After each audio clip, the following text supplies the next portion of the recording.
Сите сме во исчекување на тоа дали мандатарот Груевски ќе состави влада и ако не состави, што би се случувало и кој би составил. Неизвестност и страв владее за иднината кај голем дел од населението поради неможноста да се формира влада и како тоа ќе се одрази на државата. Еве како треба да постапуваат конкретни категории граѓани за да се справат со оваа неизвестност. Психолошки совети за новопечени богаташи и политичари од втори и трети ешалон. Оваа група во моментот страда од клаустрофобија или страф од затворен простор со повремени панични напади и параноја.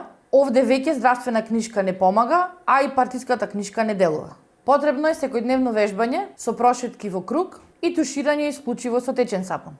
Психолошки совети за администрација. Оваа група можеби е најмасовно погодена од неизвестноста. Тие главно патат од страф од летање, и тоа страф од летање од работа.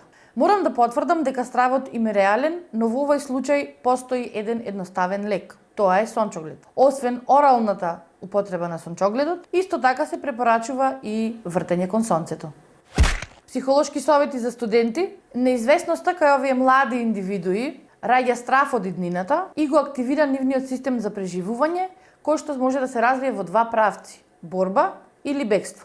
Тие што ќе се решат за бегство, им ја препорачувам книгата Не свртувај се, сине. Психолошки совети за пензионери. Оваа група во периодов најмногу страда од страф да не им се случи старата еврејска клетва да имаш па да немаш. Тие живеат во страф да не го изгубат бесплатниот превоз, особено бесплатното скијање. Иако причините не може да се отстранат, може да се лекуваат симптомите. Им се препорачува исклучиво бесплатно бањско лекување. Тоа беше се за денес.